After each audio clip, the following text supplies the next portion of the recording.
अस्सलाम वालेकुम, मैं हूं फैसल तारड़। सुहेल अफरीदी का तीर जी निशाने पर जा लगा है। यानी जो पीटीआई चाह रही थी और जो सुहेल अफरीदी अचीव करना चाहते थे वो उन्होंने अचीव कर लिया है। यानी लोग समझ रहे होंगे कि रात को जो अडियाला जेल के बाहर धरना दिया गया, जो हमने मुसलसल आपको रिपोर्ट भी किया, उसका क्या इंपैक्ट होगा। 50 लोग थे, 100 लोग थे, सारी रात बैठे रहे, नताइज आना शुरू हो गए हैं और उस धरने की वजह से अब ताकतवरों के होश उड़े हुए हैं। इस हवाले से इस वीलॉग के अंदर हमने बात करनी है। सुराब बरकत नौजवान सहाफी है, उन्हें इस्लामाबाद से उठा लिया जाता है। इस्लामाबाद के एक जज साहब हैं, इस्लामाबाद हाई कोर्ट के, एड़ी चोटी का जोर लगाती हैं। जी, हाई कोर्ट के जज हैं, कोई रत्तू खैरे नहीं है, कोई मजिस्ट्रेट नहीं है। एड़ी चोटी का आज पूरा दिन जोर लगाती हैं। किस तरह से जज साहब को उनकी औकात दिखाई जाती है, इस हवाले से भी हमने बात करनी है। और कुछ दीगर, खासतौर पर अरशद शरीफ का केस जो है वो नई आईनी अदालत के अंदर लग गया, इस हवाले से बात करेंगे। अडियाला से क्या खबर आई है, इस हवाले से भी हमने बात करनी है। मेरे साथ नौजवान सहाफी ज़ीशान नूर साहब है। इससे पहले कि आपके सामने खबरें रखी जाए, आपसे गुजारिश है इस यूट्यूब चैनल को जरूर सब्सक्राइब करें, वीडियो को लाइक करें, शेयर करें और अपना ओपिनियन, अपनी राय का इजहार वो जरूर किया करें। ज़ीशान नूर साहब, 2-3 खबरें मैं रख लूं, फिर आप अपनी खबरें रखिएगा। एक तो ये है कि जिस तरह कल धरना दिया गया था रावलपिंडी अडियाला जेल के बाहर, इसी तरह से आज कराची के अंदर हलीम आदिल शेख साहब, जो कराची का प्रेस क्लब है, वहां पे वो आए और वहां पे बड़ी तादाद के अंदर खवातीन पुलिस थी, सिंध पुलिस थी, और अब हलीम आदिल शेख को हिरासत में ले लिया गया है। दूसरे नंबर पे वो जो मैंने कहा ना कि वजातें आना शुरू हो गई हैं, वजातें के खान के हवाले से, वो देखे ना, रात को भी खबर आई थी, हमने रिपोर्ट की थी कि वो बता रहे थे कि कुरान पर हाथ रख के ना अडियाला जेल के हुकाम ने तसल्ली दिया कि हम कुरान पर हलफ देते हैं कि इमरान खान जिंदा है और इमरान खान ठीक है। अब जियो जैसे चैनल चला रहे हैं कि इमरान खान से मुतल्लिक वजाती बयान जारी, इमरान खान जेल में महफूज और सेहतमंद है, हफ्ते में एक बार बुशरा बीबी से मुलाकात कराई जाती है, जेल में एक बैरक के 6 कमरे इमरान खान के जेर इस्तेमाल हैं, अखबार टीवी की सहूलत भी है, हफ्ते में एक बार बाहर से खाना मंगवाने की इजाजत है, देसी मुर्गी और मछली मंगवाई जाती है, जो जेल में आ जाए मैनुअल के मुताबिक करवाई जाती है। कहते हैं कि बाहर से मछली खाते हैं, देसी मुर्गे खाते हैं, ठीक है, और कहते हैं बुशरा बीबी के साथ भी मुलाकात करवाई जाती है। यानी खान साहब बिल्कुल तंदुरुस्त है। तो एक तो ये है कि वो जो इम्पैक्ट है ना, कि ऐसे ही कि वो फजूल सा धरना था, इम्पैक्ट पड़ा है। अब दूसरे नंबर पे आप जरा बताएं कि आज किस तरह से अताउल्लाह तारड़ से लेकर परवेज रशीद और राना सनाउल्लाह जैसे लोग, यानी वो पागल हुए पड़े हैं। देखें फैसल साहब, एक तो अहम बात यह है कि आपने बता दिया कि इम्पैक्ट ये आया कि वो अडियाला जेल का अमला, वो सुपरिटेंडेंट अडियाला के जो अदालत के हुक्म को जूते की नोक पे रखते थे, आज वजाहतें देते हुए पाए जा रहे हैं। और रात जब हम वहां पर मौजूद थे, धरना कवर कर रहे थे, तो दो दफा सुपरिटेंडेंट अडियाला चल के वजीर आला के पास आए। उन्होंने कहा जी आप प्लीज धरना खत्म कर दें, मामूल के मुताबिक मंगल के रोज आपकी मुलाकात करवा दी जाएगी। निशाना तो तीर पर लगा है, जैसे आप तमाम चीजें बता चुके हैं। अब बात जाते हैं कि जो हुकूमत के जो वज़रा हैं वो इस टाइम अपने होश खो बैठे हैं ना। इस सारी एक्सरसाइज से जिस तरीके से स्मार्टली प्ले किया वज़ीर आला सुहेल खान अफरीदी ने, कि वहां पर धरना दिया, सुबह अर्ली मॉर्निंग 8 बजे अदालत खुली तो वो अदालत आ गई, और जो इम्पैक्ट आया उन तमाम विजुअल से, उसके बाद वो अपने होश खो बैठे। परवेज रशीद साहब वो तो जमहूरियत के ऐसे रिएक्ट कर रहे हैं, यानी सो कॉल्ड, वो उनकी वीडियो भी है, जमहूरियत कहां पे आनी है, अच्छा, वो ऐसे रिएक्ट कर रही है जैसे सुहेल अफरीदी ने या पीटीआई ना कोई एटम बम के कोड मांग लिए हैं। ऐसी है। अच्छा, अब मुख्तसर ये कि परवेज रशीद साहब नाज़रीन ये कहते पाए जाते हैं कि जी ये मुलाकात का एवं इन्होंने ड्रामा बनाया हुआ है, और इमरान खान ने अगर मुलाकात करनी है उनकी क़यादत के साथ तो वो अदालत से हुक्म ले। यार खुदा का खौफ करें, आपके बाल सफेद हो गए हैं हर जगह से, को खुदा का खौफ कर लें। 70 साल आपकी उम्र है, अदालत का हुक्मनामा मौजूद है, एक नहीं, दो नहीं, सिंगल बेंच के, डबल बेंच के, लार्जर बेंच के हुक्मनामे मौजूद हैं, उसके बाद मुलाकात नहीं करवाई जाती। आप कम अज कम अगर इखलाकी जवाब आपके पास नहीं है, आपने कुछ अच्छा नहीं बोलना, गोली मारी आपकी तरफ पड़े ना, क्या कहते हैं, इमरान खान से मुलाकात की इजाजत बिल्कुल नहीं दी जानी चाहिए। ये अनोखा लाडला है, ये किसका लाडला है? बिल्कुल। अच्छा, अभी भी वही बात की जी कोई सहूलतकारी हो रही है, वो मियां जवेल वाली बातें। अच्छा, इसके अलावा तारड़ साहब ने जो बात की है, उन्होंने कहा जी पाकिस्तान तहरीक इंसाफ बाशमूल खैबर पख्तूनख्वा के वज़ीर आला सुहेल अफरीदी ने ऐसा सियासी तर्ज अमल अपनाया हुआ है जिसमें सूबे की आवाम को गवर्नेंस देना पसे पुश चला गया है। हाँ। सारी तवज्जो एक गैर कानूनी मुतालबे पर मरकूज है, गैर कानूनी मुतालबा। अच्छा, आगे लिखते हैं कि जी करप्शन के केस में अडयाला जेल में सजा काटने वाले बानी से ही सियासी रहनुमाई ली जाए जो कि जेल रूल्स के खिलाफ है। अच्छा, नहीं जी, बाबूजी फरार थे लंदन। हाँ, अब आगे लंबा चौड़ा ट्वीट है, वो कहते हैं जी इमरान खान से मुलाकात का जो मामला है ये एक गैर कानूनी इनका तर्ज अमल है।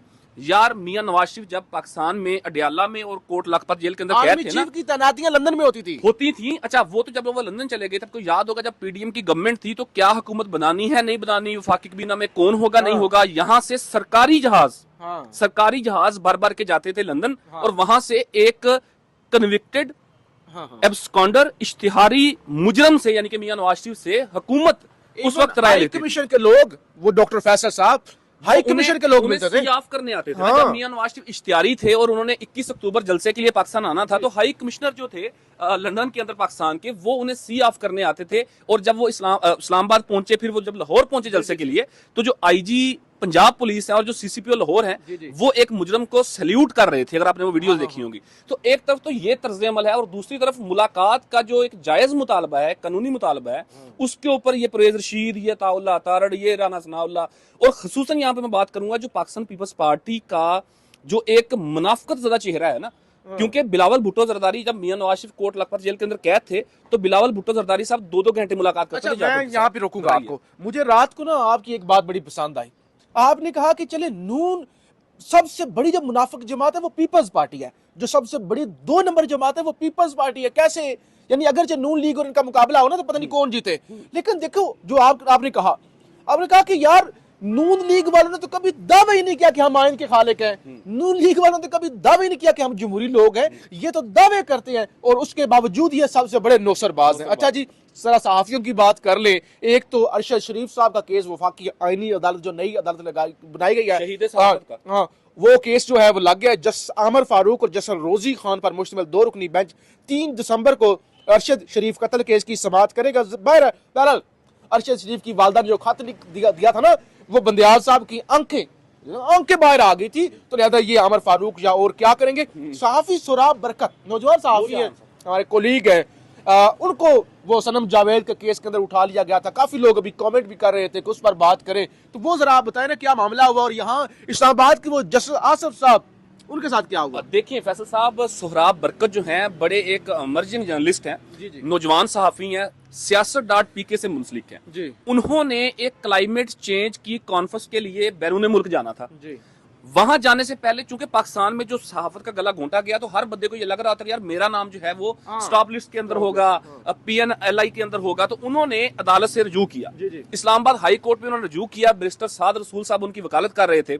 अदालत ने हुक्म दिया FIA को कि आप बताएं कि इनका नाम है या नहीं है। अदालत को बताया गया कि जी इनका नाम स्टॉप लिस्ट के अंदर नहीं है।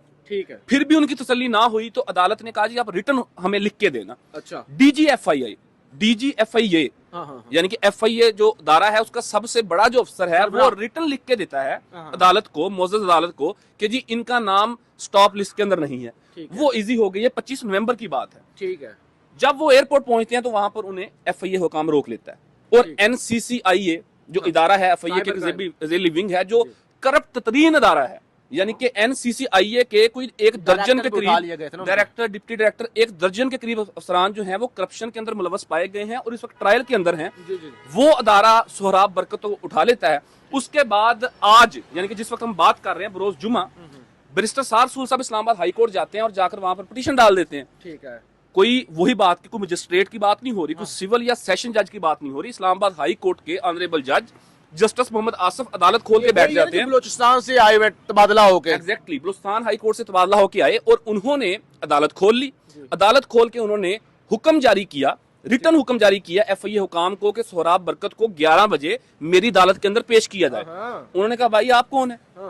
आप तो 26वीं यानी तरमीम के बाद तबादला होके आए हैं, आपकी हैसियत क्या है? उन्होंने सोहराब बरकत को लिया, वो लाहौर पहुंच गए बगैर गिरफ्तारी डाले। लाहौर गए तो उनको 4 दिन का उनका रिमांड दिया। लाहौर के वो भी देखिए, एक तरफ है हाई कोर्ट का जज, उसके मुकाबले में लाहौर के वो एक मजिस्ट्रेट के पास गए। वहां पे उन्होंने NCCI ने 30 दिन का रिमांड मांगा और उन्होंने आगे से 4 दिन का रिमांड दे दिया और इधर जवाब तक नहीं जमा कराया कि हम क्यों नहीं आए, क्यों नहीं आए। अच्छा, सबसे अहम बात यह है कि 24 घंटे के अंदर अंदर आपने उनके ऊपर एफआईआर देनी थी। आपने उन्हें अबडक्ट किया, आपने उन्हें अगवा किया, लाहौर ले गए। इस्लामाबाद हाई कोर्ट के ऑनरेबल जस्टिस मोहम्मद आसिफ अदालत खोल के आज बैठे रहे। उन्होंने कहा जी 11 बजे तक उनको पेश किया जाए। किसी के कान पे जू तक नहीं रहेगी। यार, एक आम आदमी को क्या इंसाफ की तवक्को होगी इन अदालतों से कि इस्लामाबाद हाई कोर्ट जैसी अदालत का एक जज एफआईआर को कहता है कि बंदे को पेश करें। वो कहते हैं कि भाई तू कौन खाम खा, मैं नहीं पेश करता। जज भी वो नहीं, कोई मोहसिन क्यानी या जहांगीरी हाँ, साहब या नहीं, अपना जज। इस सिस्टम के बेनिफिशियरी जज ना। हाँ। तो ये मतलब हालत बन चुकी है। अब सोहराब बरकत साहब 4 दिन के रिमांड के ऊपर हैं। 4 दिन के बाद दोबारा पेश करेंगे। रिमांड देना होगा, दे देंगे। यहाँ कौन सा आइन और कानून के मुताबिक चीजें होनी है। जी जी, चलें जी, बहुत शुक्रिया। इसके अलावा भी आज एक नई डेवलपमेंट हुई है। वो जो IMF के साथ एग्रीमेंट था, उसके मुताबिक ग्रेड 17 से जो ऊपर के ऑफिसर हैं उनके असासे जो है वो अब पब्लिक होंगे। और पता नहीं किसी के अंदर जुर्रत है या नहीं। बात मैं ऐड कर दूं अगर आपकी इजाजत हो तो। अभी अभी मेरे सामने ट्वीट आ जाता है, वजीर आजम जो इंडिया के हैं नरेंद्र मोदी, वो ट्वीट करते हैं कि जी इंडिया की जो GDP है ना, वो 8.02% है। अच्छा, 8.02%। 8.2। पाकिस्तान की कितनी है? माइनस के अंदर। हाँ। यानी कि माशियत के ऊपर बात बहुत कम होती है, जो डायरेक्ट इफेक्ट करता है हमारे नाजरीन को भी, हमें भी, आम आवाम को भी। तो मैंने कहा जरा उसके ऊपर एक कमेंट ऐड कर दूं आपको। को गोली मारे उनके तैयारे गिर जाते हैं ना। हाँ, वो तो उनके तैयारे गिर जाते हैं। बहरहाल सारा फोकस तैयारों पर है। अपनी राय का इजहार जरूर कीजिएगा। और ये जो नया किया है मामला, जो IMF ने ग्रेड 17 से ऊपर के जो मगरमच्छ हैं उनके एसेट पब्लिक होंगे। और अगर पब्लिक हो गए, वो ग्रेड 17 बहुत बड़ा ओहदा होता है। यहाँ तो ग्रेड 5 के किसी का निकल आए तो वो पता लग जाए कितने सोने और कितनी चांदी और कितने डॉलर निकलते हैं। आपने बताना है कि क्या ये पब्लिक कर पाएगी, ये हुकूमत ने जोगी है या नहीं। पाकिस्तान जिंदाबाद।